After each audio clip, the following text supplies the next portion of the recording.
Today on the Real A&E, air ambulance crews struggle to save a motorcyclist trapped under a truck. Okay. Do not move him yet! Do not move him yet! And rider Julie is thrown from a racehorse against a metal 5-barred gate. Actually, out of 10, how's your pin doing now? It's about an 8 or a 9. These are real people with real emergencies in the Real A&E.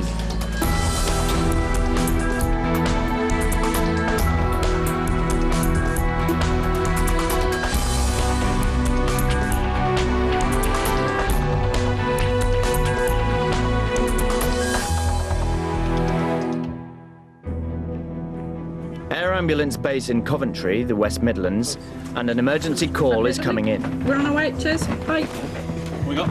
Motorbike v lorry.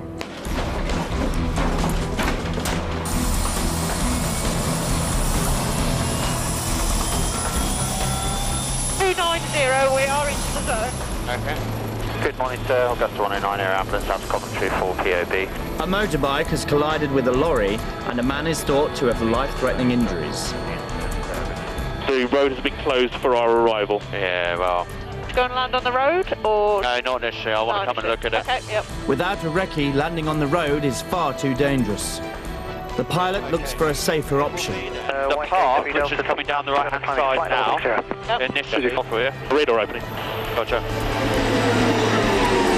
Get a policeman up there to relieve me and I'll come down and look at landing closer. Will do. Dr. Dushi Kumar and paramedic Philippa Gibbs rush to the scene. Thanks, mate. On arrival, they discover the full horror of the accident. Yeah, I'm going to put him on the board. Okay, mate, good. A motorcyclist has come off his bike and landed face down under a 13-ton truck. What, is anything? He has a radial pulse. Okay. Is anything actually pinning him? It was. Can you go around the front and check his D, please? Yep, no, we'll do. Dr. Kumar goes to check how badly the patient is injured. Can I borrow one of these helmets a second, guys? I just want one of them to use. Oh, yeah. It's all right. But he can't go under the truck without the say-so of the fire service. The truck is being supported by airbags and blocks. It's important that no one disturbs them, or it won't just be Richard's life that's in danger. What do I need to watch, sorry? Yeah, just watch What's the box? The bag? Yeah, don't just, basically don't just anything. Okay, You know, understood. You've got a doctor coming in with you, mate. Okay. Do you know his name? Yes, it's Richard, mate. Richard, can you hear me okay? Yeah. My name's Dushi, I'm one of the doctors with the air ambulance. What we're going to do in a minute, we'll slide you out on your front, and then we're going to get you to hospital, all right? Oh, yeah. Does it hurt anywhere at the minute? All over. Okay. All right. At least 24-year-old Richard is conscious, but his arm is trapped behind a lorry wheel, and it's going to be difficult to get him out without further injury.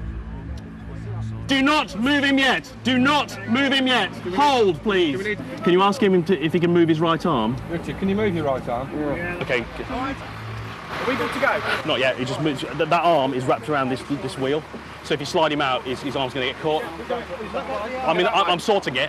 I'm sorting it. Yeah, give me 2 seconds. Yeah. What about his right arm? The arm that's nearest to you. Yeah. Yeah, we can move the arm back. Go for it. Yeah, go for it. Right. Meanwhile, pilot Dan Martin wants to land the air ambulance nearer to the patient. You've got light stanchions all down the road, so you're going to have to come in and then go down. Okay. With all the tall buildings and lampposts in the way, it's going to be tricky. Oh, it's tight from up here. One of the land crew guides him in. Okay, can I open the door? Yep. I'm losing sight now. Paramedic Philippa Gibbs acts as a second pair of eyes. Right, you're good to come down at that. Okay, I've got one lamppost on my right at the moment. She's Yeah, you're cringing to clear death. of the lamppost this side, down at that. Pilot Dan has to compensate for the side wind. Down at that. So I've got the tree in 11 o'clock. And as the helicopter lands successfully, it's time to get the patient Richard out. Right. Everybody quiet for 1 minute, please. Listen to Gareth. Moving the patient. Okay. Is everybody ready for the move? Yeah. Ready, set, move. Richard is now on a board, face down, but at least he's safe to move. Yeah, okay. Yeah, we'll go, Cop. Ready, set, slide. Nearly there, guys. Can you hear me? Yeah. Okay, nice and still, mate. Nice and still. Okay. Where's the board? I've got noisy breathing now. Okay, Gareth. Let's slide. They're cutting off the clothing they need to. We're going to roll him onto his back, and then the doctor's going to give him a full assessment. And then the plan is, at the moment, we're going to take him by air. A nice inline turn if we can. After having been trapped under a 13-ton lorry, Richard is likely to have all sorts of serious injuries. You happy to stay on that for transfer? I need to reassess him. He's very pale. Richard's heart rate is high, but his blood pressure low, indicating severe bleeding. He's got multiple injuries to his, what looks like his head, chest, abdomen, pelvis.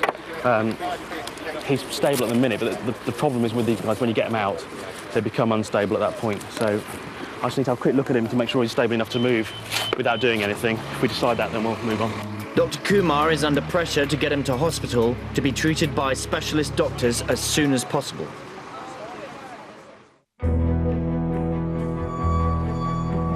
In Teesside at Durham Tees Valley Airport, another air ambulance team, the Great North, is on standby in the crew room.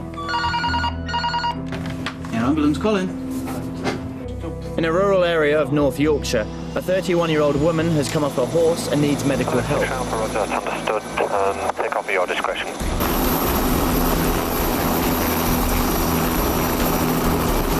More information comes in during the flight. The young lady has fallen from a horse, was unconscious, but she's complaining of loss of sensation in her limbs. A land ambulance is already on the scene, and the call for help to the air ambulance suggests the paramedics are worried about the patient's condition.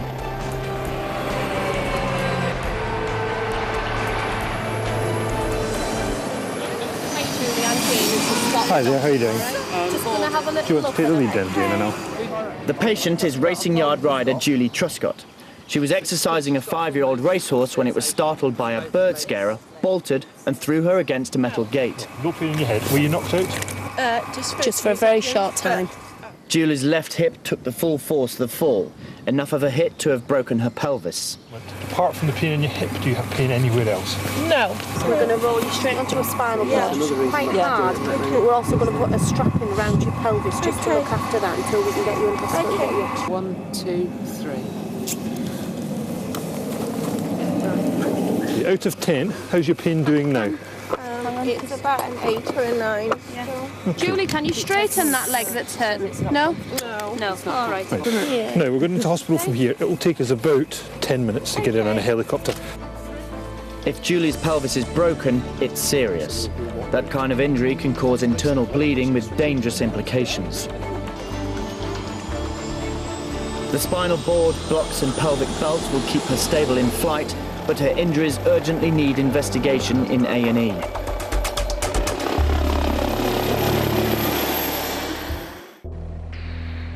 Back in Birmingham, the fire crews and paramedics have now safely turned motorcyclist Richard Smith.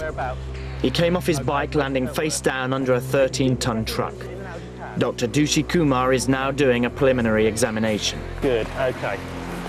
Did your tummy hurt at all? Once we got him on his back, he improved rather rapidly. It still didn't get rid of our concerns, but he became much brighter, pinked up considerably, and generally appeared more with it and more conscious. Any pain in the top of your legs? Yeah. Which side? My right thigh. Your right thigh. The doctor needs to find out as much detail about the accident as possible. Understanding exactly what's happened to Richard will give vital clues to his likely injuries. Knocked him straight off the bike and the bike's gone careering up the road on its own. Yeah, and then he's gone over him. And under it, yeah. Okay. Next, Dr. Kumar checks his patient over one more time to make sure he's fit to fly. Okay, guys, we're going to do a quick primary, secondary before we go, yeah? Out. Where does that hurt? Yes, that's lovely. Just side of this. Sorry? Inside this. All the way inside, left or right? All of it. All of it, okay. Coming down your legs? Sorry. Okay. And here? Not down there. There? Okay. So it's your right thigh and your left lower leg. Okay. Richard has a very deep cut to his groin and thigh, and Dr. Kumar wants to get him to University Hospital urgently. Okay, let's get him loaded then. But first, he must prepare Richard for the journey. He needs an intravenous drip. My instinct is that he's actually pretty severely injured, but being young, his body is compensating for that. What happens is A young person will fight and fight and fight and fight and keep going and remain conscious, but when they finally are no longer able to compensate, they crash fairly quickly, fairly hard, so that's my concern. With Richard aboard, the pilot takes off, being careful once again to avoid the surrounding lampposts. Here on the front. I need you to keep an eye on the lamppost. Door opening. Ready? Yes. You're good on this side. Yeah, we're good this side. Going up. The sooner Richard receives specialist care, the greater his chance of survival. You're clear of the lamppost now. Up and back good. Yep. Coming up, motorcyclist Richard's horrific injuries are uncovered. So the laceration goes from the top of his thigh inwards into his groin and then through to his button. And Julie's crash from a racehorse onto a metal gate could have done her long-term damage. You can really smash up your pelvis. Together with that, you can have internal injuries in your tummy.